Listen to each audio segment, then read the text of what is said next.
back to MAPOP Sports. This is Grandy. If this is your first time here, welcome. Appreciate you guys checking out the video, checking out the channel. If you guys are returning, welcome back, guys. Hopefully everybody's having a good day. It's one of those, I guess you can say, getting back into the role of things in regards to, for me now, after the card show and everything here in Denver, I'm actually just kind of scanning stuff, listing stuff. I have a lot of patches, some thicker cards that obviously I can't scan, so I'm going to be taking a lot of picture of those and listing them on the eBay store. So make sure you guys check out the eBay store. Listings in the description, so make sure you guys check it out. I'll be listing a lot of patch, autos, a lot of the thicker cards that I don't run through, obviously, the scanner on that. So make sure you guys check that out. Other than that, let's talk about today. I kind of want to, just kind of bugging my mind a little bit over the weekend at the card show and everything. My thoughts on PSA 9s, SGC 9.5s, 9s, 10s, things like that, PSA 10s. Are they underrated, overrated? It's really, it just depends, obviously, on the card, I feel like. So this is my thoughts. As a collector, any PCs, anything I'm looking to purchase, or what I've noticed that people are purchasing, I really do think PSA 9s, SGC 9.5s, things like that are truly underrated, guys. And the reason I say that is because you can get them at a really good deal. If you don't believe me, look at Victor Wembanyama cards, okay? Look at all his rookie cards, whether it's a Prism or Optic or just a Donruss, things like that. If you go look at the PSA 10s versus the 9s, man, it'd be hard to pass up on if you're just collecting. That's the biggest thing. If you're just collecting, you want to get some, nice Victor Wembanyama rookie cards, or just cards in general, PSA 9s are truly underrated. At least currently, I see a huge dip in the prices of PSA 9s. That's why now when I'm submitting cards to get graded, I'm being more selective what cards, because the past 5-6 years, PSA 9s have been, in reality, depending on the cards, they would actually return a profit margin above the grading fees and the cost of the card. Now, if you look at PSA 9s, you can probably get them for under the grading fees on some specific on certain cards. So that's why I do feel, if you're a collector, or if you're, looking to hold long term, if you wanted to, it's up to you on that.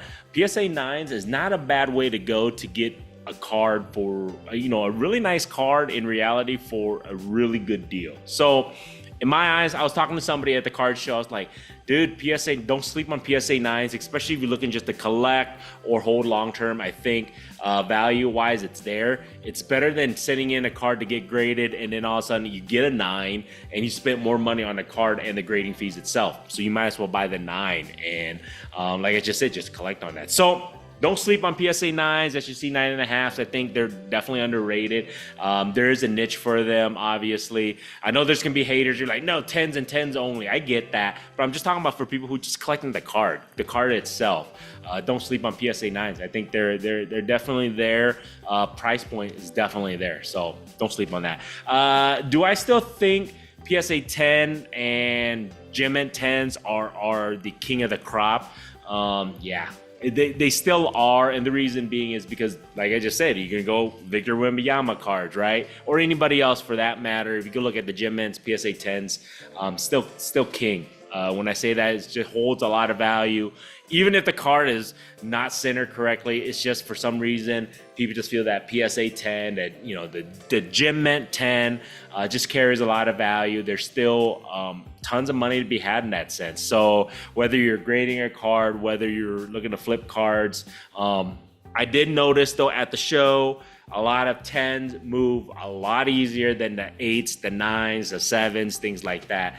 It's just the way it goes. So if you guys are wondering, is PSA 10s overrated? I don't think it's overrated, guys. Do I think the value of specific cards is, inflated? I do, yes. However, the reality of the demand of wanting a PSA 10, I don't think it's overrated. I think it's rated just right. I think it's still in demand. At the show, like I just said, most of the stuff that I moved and sold were PSA 10s. That's all people wanted. That's all people were really looking at.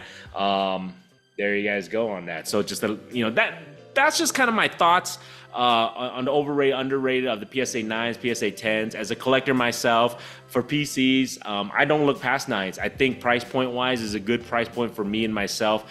For even my daughter, we're gonna collect specific cards, players. I really recommend that. PSA 10's still high demand, so up to you guys on that, how you guys feel. I'm curious. Let me know what you guys think. Do you guys still think PSA 9s are overrated, underrated? Do you think PSA 10s, Gem Ent 10s are underrated, overrated? Like I just said, I think they're rated just fine.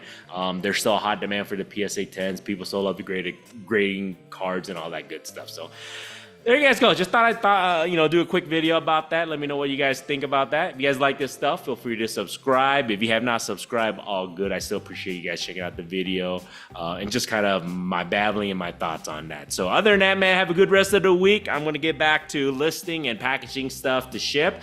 I appreciate you guys. Till next time, have a good one.